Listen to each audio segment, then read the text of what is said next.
Hello everyone, welcome back to my YouTube channel trading trends. आप सभी के एक न्यू वीकली एनालिसिस की वीडियो में स्वागत है। चलिए शुरू करते हैं। बैंक निफ्टी ने जो फाइनल क्लोजिंग दी है फ्राइडे को, वो दिया हमें 50,484 पे, और बैंक निफ्टी ने इस वीक लगभग -865 पॉइंट नीचे जाके क्लोजिंग किया as compared to previous week. और एक चीज आपको समझनी पड़ेगी, जो वीकली टाइम फ्रेम की कैंडल है वो हमें क्या शो कर रही है, क्योंकि वीकली टाइम फ्रेम एक इंपॉर्टेंट टाइम फ्रेम होता है। क्योंकि हम इंट्राडे ट्रेडर हैं, तो हमारे लिए वीकली टाइम फ्रेम की कैंडल काफी ज्यादा मैटर करती है, वन डे और वीकली टाइम फ्रेम की। और एक चीज आपको मैं जैसे कंटिन्यूसली बताता हूँ कि वीक और डे टाइम फ्रेम में हमेशा क्लोजिंग मैटर करती है, तो इसलिए आपको हमेशा क्लोजिंग के बाद ही उन चीजों को देखना है।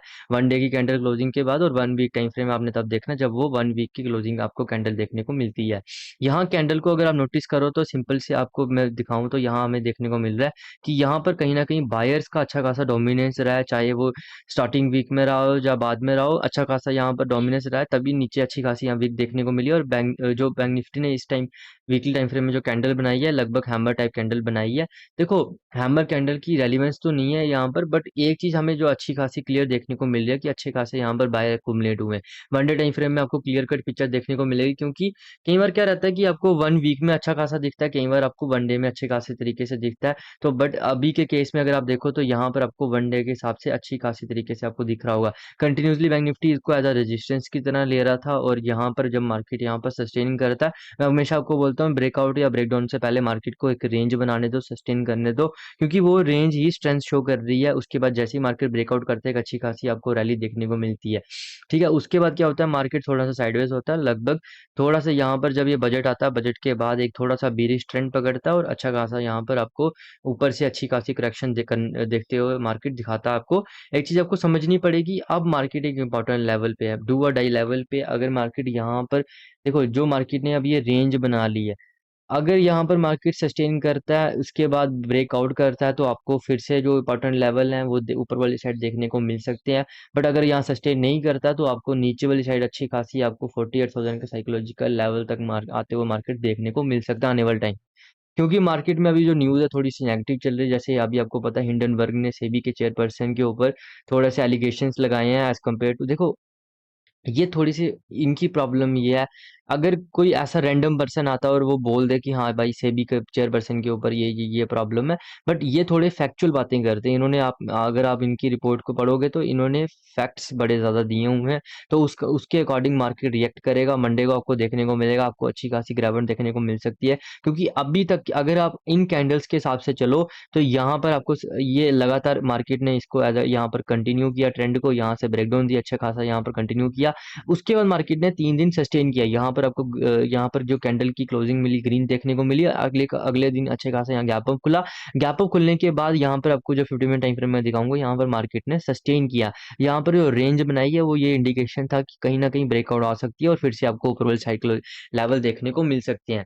मार्केट फिर से ऑल टाइम हाई भी लगा सकता था, बट अभी जो ये न्यूज आ गई है, जिसके कारण हिंडनबर्ग की न्यूज आ गई, जिसके कारण मार्केट में हल्ला मचा हुआ है, उसके कारण मैं सरप्राइज नहीं होगा कि मंडे को अगर आपको अच्छी खासी यहाँ पर जा, तो मार्केट आपको 49,600 के लेवल तक आते हुए भी दिख सकता है, क्योंकि ये बड़ी न्यूज़ है भाई। आपको समझना पड़ेगा इसका इम्पैक्ट कितना होगा, क्योंकि हर न्यूज़ का अलग इम्पैक्ट होता है। अब जैसे ये न्यूज़ है, ये पूरे स्टॉक मार्केट को इम्पैक्ट करेगी।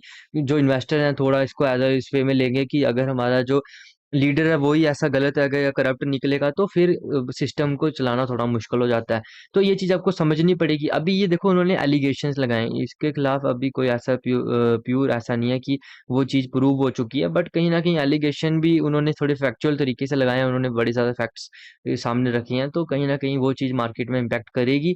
अब देखना पड़ेगा कि इन्वेस्टर्स इसको किस तरीके से लेते हैं। देखो, हमें उसी तरीके से चलना है जिस तरीके से मार्केट चलेगा। हमारे पास इतना पैसा नहीं है कि हम मार्केट को कंट्रोल कर सकें। हम सिर्फ एक ही चीज कर सकते हैं, जिस साइड मार्केट चल रहा है, जिस साइड इन्वेस्टर लेके जा रहे हैं, जो बड़े इंस्टीट्यूशनल इन्वेस्टर हैं, जिस साइड की मार्केट की चाल की तरफ वो लेके जाएंगे मार्केट की चाल को, उसी चाल को हमने, उसी चाल में हमें डल जाना है, उसी फ्लो में हमने डल जाना है, उसी डायरेक्शन में हमने ट्रेड लेना है। तभी हम कंसिस्टेंट मनी जनरेट कर पाएंगे, एक इनकम जनरेट कर पाएंगे, जिसके ऊपर हम रिलाई कर पाएंगे मंथली बेसिस पे। अभी आप देखो, अगर हम फिर से टॉपिक पे आए तो जैसे मैं आपको बता रहा था कि ये जो इंपॉर्टेंट लेवल है बैंक निफ्टी, ये मेक और ब्रेक लेवल है। अगर बैंक निफ्टी इसके भी जाके सस्टेन करता है, फिर से आपको अगर फिर ब्रेकआउट करता है तो फिर आपको लगभग 51,200 के लेवल, उसके बाद 52,000 का साइकोलॉजिकल लेवल तक जाते हुए मार्केट आने वाले टाइम पर दिख सकता है। नीचे के लिए तो मैं श्योर शॉट हूँ कि अगर देखो, श्योर शॉट में ये थोड़ा सा गलत वर्ड यूज कर लिया, क्योंकि मार्केट में any time pay anything can happen, ये थोड़ा सा आपको समझना पड़ेगा कि गिवन टाइम में मार्केट में कुछ भी हो सकता है। देखो, ये हमें नहीं पता मार्केट की कैसे रिएक्ट करे, कहाँ जाएगी। हम इंट्राडे ट्रेडर हैं, मेरा सिंपल सा काम ये है, मार्केट में अगर कोई प्राइस एक्शन बनेगा, मेरा सेटअप बनेगा, तो मैं उसके अकॉर्डिंगली ट्रेड लूंगा। अगर वोलेटिलिटी ज्यादा होगी तो मेरी क्वांटिटी कम रहेगी, अगर वोलेटिलिटी कम है और जो सेटअप बन रहा है अच्छा बन रहा है, वन डे टाइम फ्रेम में अच्छी ब्रेकआउट देखने को मिल रही है, तो मेरी क्वांटिटी थोड़ी ज्यादा रहेगी और उसमें मैं थोड़ा सा कॉन्फिडेंट भी ज्यादा रहूंगा। अब मेरे को सिर्फ चलना है कि जिस तरीके से मार्केट चल रहा है, ये जो रेंज बनाई है, इसने मार्केट ने चैनल बना, बोलो रेंज बोलो, जिस तरीके से आप इसको पोर्ट्रे करना चाहते हो, यहाँ से अगर ब्रेक डाउन मिलेगा या ब्रेकआउट मिलेगा, उसके अकॉर्डिंगली मैं अपनी पोजीशन बनाऊंगा। हाँ, प्राइस एक्शन मेरे को लिए मस्ट है, चाहे मार्केट 600 पॉइंट नीचे खुले, 10,000 पॉइंट नीचे खुले, मेरे लिए प्राइस एक्शन मस्ट है। मैं प्राइस एक्शन बनने से पहले एंट्री नहीं लेता, मैं रैंडम एंट्री नहीं लेता कि हाँ यार आ गया नीचे तो 48,000 तक ही जाएगा, ये चीज कहना भी गलत है, और यहाँ तक आएगा इसकी भी कोई गारंटी नहीं। हाँ, बट ये इंपॉर्टेंट सपोर्ट की तरह एक्ट कर सकता है, 48,000 से लेके 48,500 का जो जोन है, ये इंपॉर्टेंट सपोर्ट की तरह एक्ट कर सकता है अगर मार्केट यहाँ से ब्रेक करता है। फिर देखना पड़ेगा कि ओवरऑल जो कंपोनेंट्स है वो कैसे रिएक्ट कर रहे हैं। अगर आप फ्राइडे वाले दिन देखो तो लास्ट के टाइम पे एसबीआई ने अच्छी खासी 1 बजे के बाद अच्छी खासी इसने मूवमेंट की, बट बैंक निफ्टी में ऐसा कोई बड़ी मूवमेंट नहीं आई, क्योंकि एसबीआई का जो कंट्रीब्यूशन है बैंक निफ्टी वो 9% का है। खासकर अगर एच डी एफ सी में एसबीआई जैसी मूवमेंट आती है तो आपको देखने को मिलता है कि बैंक निफ्टी लगभग 51,200 के पास आके क्लोजिंग करते हुए आपको दिख सकता था, अगर सेम मूव एचडीएफसी ने की होती तो।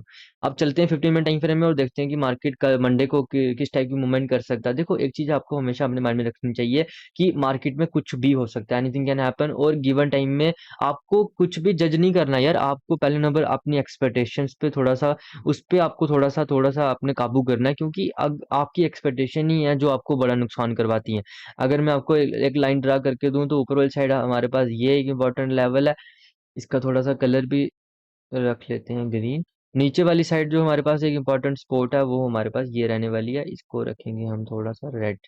तो ये जो इंपॉर्टेंट लेवल है, दो हमारे पास इंपॉर्टेंट लेवल है, मार्केट इसके बीच जब तक ट्रेड कर रहा है आपको एक अच्छी खासी मूवमेंट, बड़ी मूवमेंट तो नहीं मिलेगी। देखो यार, बीच रेंज में अगर आप मार्केट ट्रेड कर रहे हो, ऑप्शन बायर हो ना, तो आपको बड़ा मूवमेंट के लिए तरफ सोचना भी नहीं है, और अगर आप अवॉइड भी करोगे ना उस ट्रेड को तो कोई प्रॉब्लम नहीं है यार। देखो, रेगुलर बेसिस में आप ट्रेड नहीं ले पा रहे हो, कोई चक्कर नहीं है, बट अगर रेगुलर बेसिस में कंसिस्टेंट मनी जनरेट कर रहे हो, कर पा रहे हो वो भी मंथली बेसिस पे, तो आप वेल अच्छे ट्रेडर हो, कंसिस्टेंट इनकम जनरेट कर पाओगे और कहीं ना कहीं आप सुकून की नींद ले पाओगे।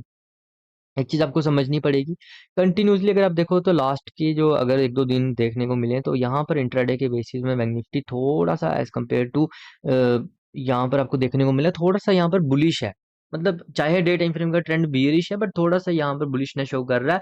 और ये जो इसने सस्टेन किया है ना, ये अल्टीमेटम है। अगर अगले दिन यहीं पर मार्केट खुले, यानी कि मंडे को यहीं पर मार्केट खुले और ब्रेक आउट करे, तो ये सबसे बेस्ट ट्रेड हमें देखने को मिलेगा, क्योंकि यही मेक और ब्रेक लेवल होगा। 50,600 से लेके 700 के बीच का जो जोन है, देखो इसके चांसेस कम है, बट हमें मार्केट की अकॉर्डिंग ही चलना है, क्योंकि हमें नहीं पता मार्केट कहाँ खुलेगा। अगर मेरे को पहले से पता होगा कि प्री ओपन मार्केट क्या, तो फिर तो मैं भाई एक दिन में सारा पैसा लगा दूंगा। तो ये मेरे को नहीं पता, पर 50,600 से लेके 700 के जो जोन है, ये इंपॉर्टेंट जोन है, और अगर बैंक निफ्टी यहीं खुलता है और उसका इतना इम्पैक्ट नहीं पड़ता न्यूज का, या कोई और मेजर न्यूज नहीं आती, तो आपको बैंक निफ्टी लगभग 51,000, जैसे मैंने कहा 51,200 तक, क्योंकि ये इस दिन का लो है, इस 100 से लेके 200 के बीच बीच तक आपको एक बड़ी मूवमेंट देखने को, वन वे मूवमेंट देखने को मिल सकती है। नीचे वाली साइड आप इस जोन में, तब मैं इंटरेस्टेड तब रहूंगा जा तो 50,000 के पास आके ट्रेड करे, या तो यहाँ पर आके ट्रेड करे, जा तो ये इंपॉर्टेंट लेवल है डे टाइम फ्रेम के हिसाब से, वो है 49,700 से लेके 800 के बीच का ये जोन है, ये इंपॉर्टेंट सपोर्ट जोन है। अगर बैंक निफ्टी यहीं पर सस्टेन करता है, यहाँ पर मेरी थोड़ी क्वांटिटी बड़ी रहेगी। हाँ, ये अगेंस्ट द ट्रेंड है, यहाँ क्वांटिटी थोड़ी छोटी रखूंगा। अगर यहाँ पर आके बैंक निफ्टी सस्टेन करता है गैप डाउन खुलने का, एक चीज और भी देखनी पड़ेगी कि अच्छा खासा गैप डाउन भी हो जाएगा, क्योंकि जो फाइनल क्लोजिंग है वो है 50,400 के पास पास। तो ये अगर आके अगर 49,800 के पास खुलता है, तो ये भी एक अच्छी खासी आपको 600-700 पॉइंट का तो सड़ा गैप डाउन देखने को मिलेगा। तो उसके बाद आपको जो वेट करना पड़ेगा प्राइस एक्शन के लिए।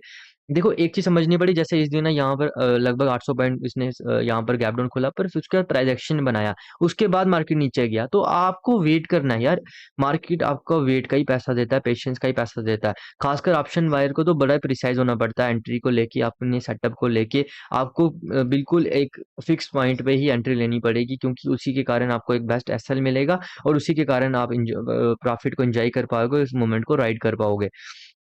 देखो देखो बाकी सिंपल सिंपल चीजें हैं, आपको ज्यादा एक्स्ट्रा कुछ अपने दिमाग लगाने की जरूरत नहीं है। इसके बीच कहीं भी आएगा मैं ट्रेड अवॉइड करूंगा। अगर बैंक निफ्टी यहाँ पर, उसके साथ साथ मेरे जो फोकस रहेगा कंपोनेंट्स पे काफी ज्यादा फोकस रहता है।